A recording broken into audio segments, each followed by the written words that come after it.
Mesdames, Messieurs, bonsoir. Bienvenue à cette principale édition d'information du journal municipal que je me fais le plaisir de vous présenter. Nous avons le sommaire. Message du dialogue de l'Assemblée nationale aux enseignants grévistes dans la capitale économique. Journée mondiale des droits des consommateurs, la municipalité de Port-Gentil partenaire. L'association sportive Stade Mondi vainqueur à la première journée du National Foot édition 2026 à domicile face au FC 105.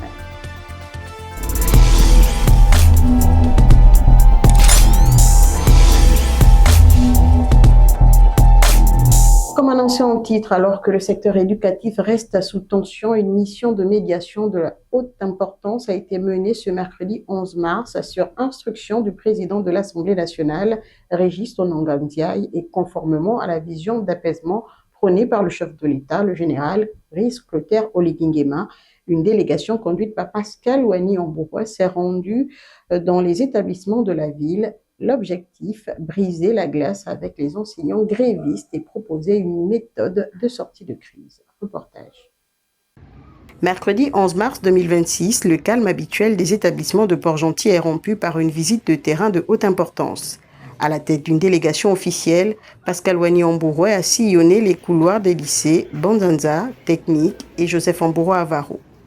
L'objectif est clair, prendre le pouls de la vie académique. Si dans les salles de classe, la craie recommence à crisser sur le tableau, le moteur de l'éducation tourne encore au ralenti.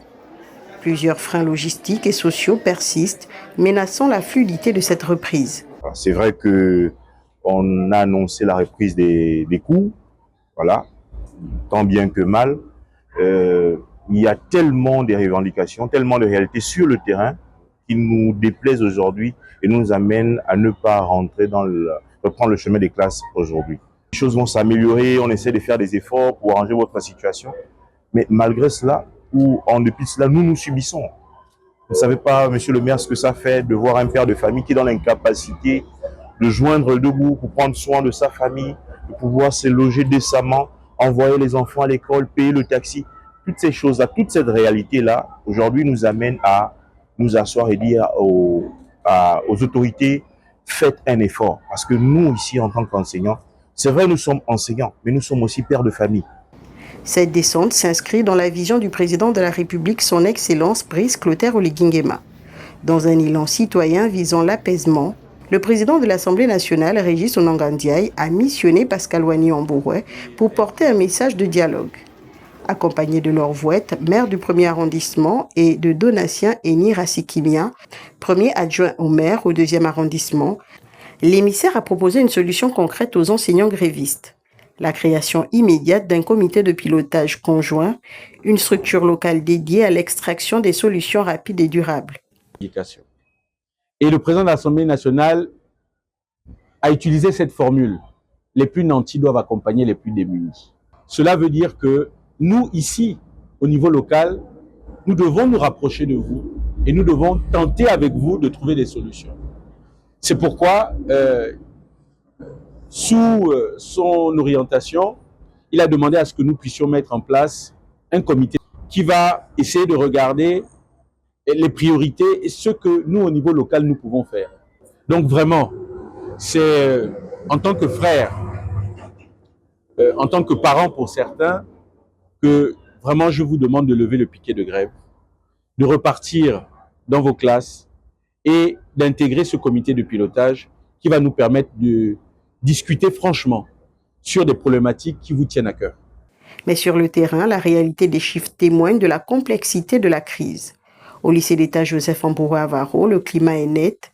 Sur les 89 enseignants de l'établissement, seuls 13 expatriés et 29 nationaux ont regagné leur poste. Face à eux, 47 enseignants maintiennent fermement leur mouvement de grève. Cette énième médiation par la pédagogie suffira-t-elle à débloquer la situation ? Espérons désormais que ce comité de pilotage sera la clé d'un retour définitif à la normale pour l'avenir de la jeunesse gabonaise. À l'occasion de la cérémonie de la montée des couleurs du lundi 9 mars dernier, les maires du 1er arrondissement ont récompensé l'employé du mois de février, une initiative qui vise à célébrer l'excellence. Reportage. Sous l'impulsion de Madame le maire Laure Vouette, épouse Panjo, entourée de ses 2 adjoints, l'institution a tenu à honorer ses forces vives. L'objectif, récompenser l'exemplarité au service de l'État et des citoyens. Pour ce mois de février 2026, la distinction revient à Muriel Goyeno Djambi. Le dévouement exemplaire de Madame Ngoyeno Djambé, secrétaire particulière du maire en service, est une source d'inspiration pour toute notre équipe.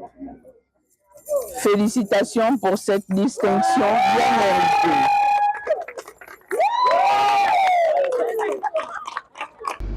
La secrétaire particulière du maire a été plébiscitée pour son professionnalisme irréprochable, tant envers les élus que les usagers.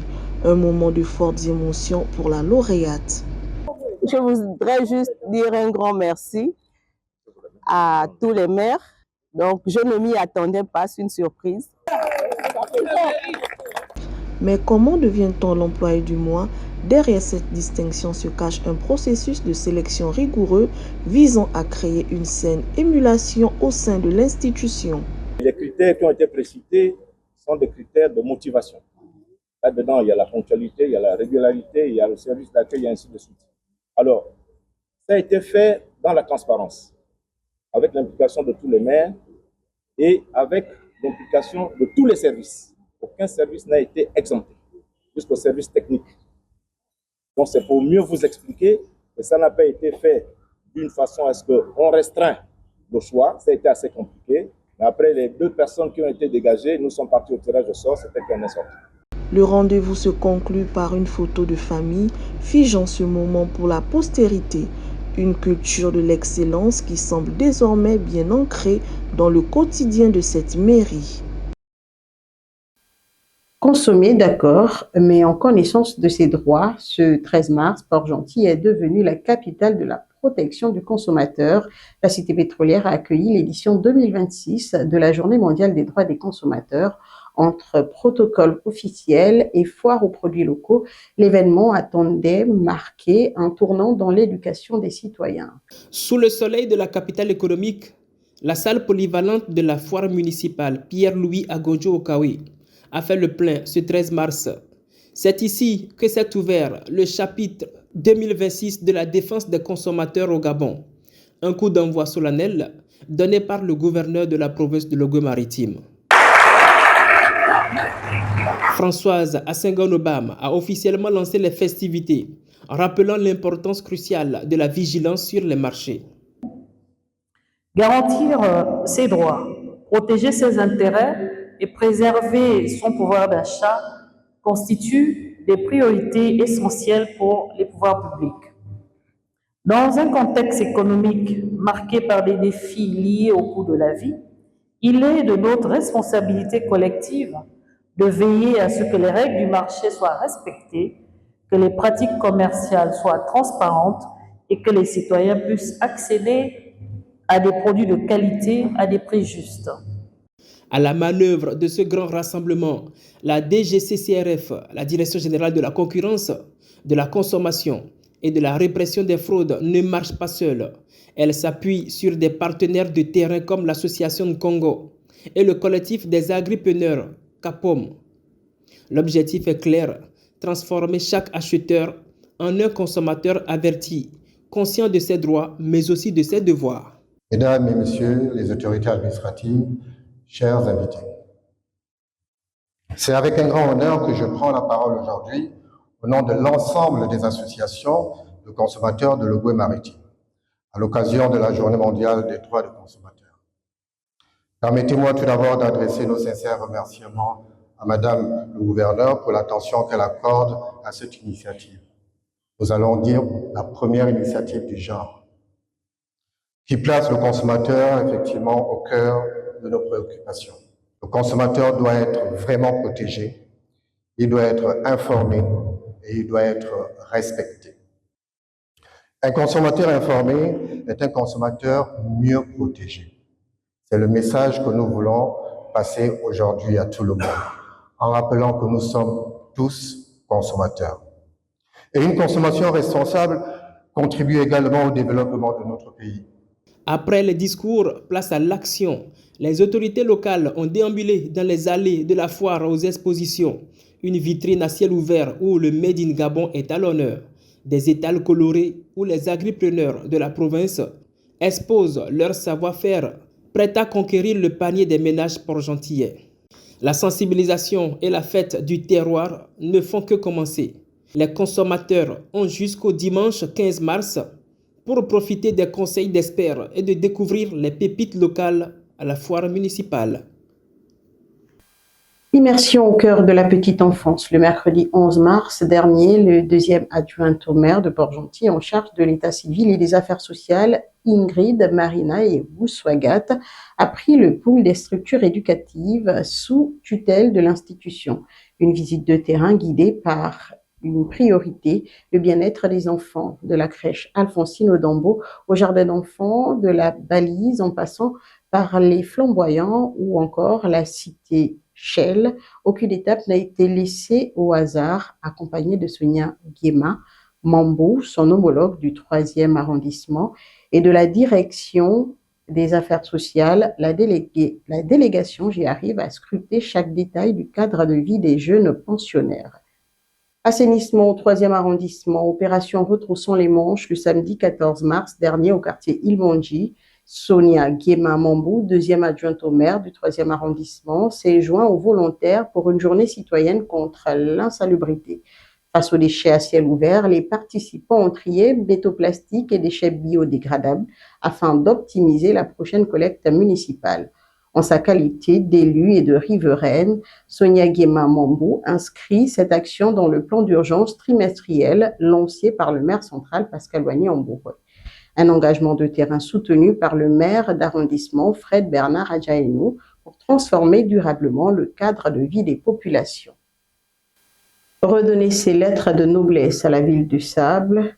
À Port-Gentil, la 10e étape des journées patriotiques d'assainissement bat son plein. Et cette semaine, l'accent est mis sur l'esthétique urbaine. Le maire de la commune, Pascal Wagné-Ambouroué, s'est rendu sur le chantier de réfection des portes de la ville, un projet symbolique pour soigner la première image que renvoie la capitale économique à ses visiteurs. Assainissement au 4e arrondissement. Le 4e arrondissement en plein chantier sous l'impulsion de la municipalité. La lutte contre l'insalubrité a franchi une nouvelle étape le jeudi 12 mars à l'occasion de la 10e journée patriotique d'assainissement. Sur le terrain, une force d'action composée d'agents municipaux et de volontaires s'attelle aux travaux d'envergure. Balayage, débroussaillage et curage systématique de conduite d'eau. Au-delà de l'aspect technique, l'accent est mis sur la pédagogie. La maire mise sur la sensibilisation des populations pour pérenniser ses efforts. L'ambition affichée est de créer un cadre de vie et moderne où chaque espace public redevient un lieu paisible pour les familles.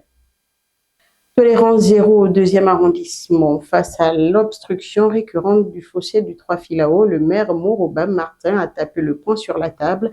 Lors d'une rencontre de sensibilisation, l'édile a fermement dénoncé la transformation des ouvrages d'évacuation en dépotoirs ou latrines, rappelant que ces comportements sont les premiers responsables des inondations locales.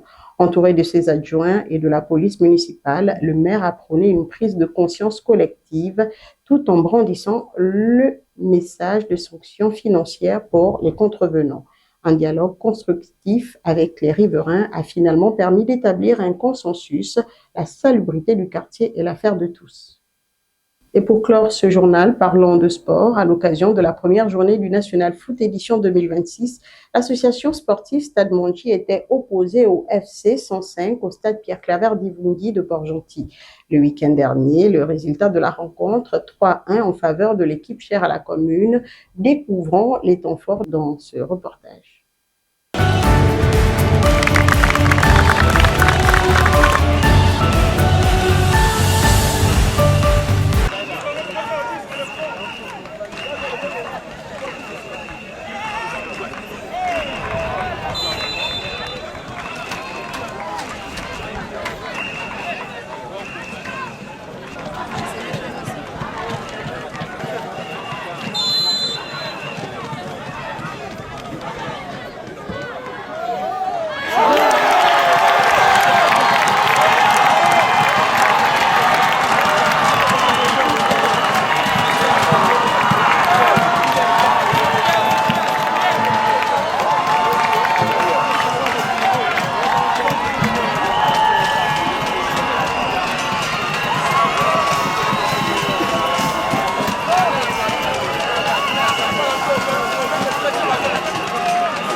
C'était pas ça.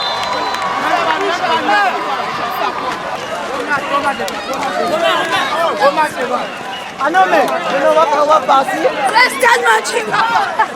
Stade Manji.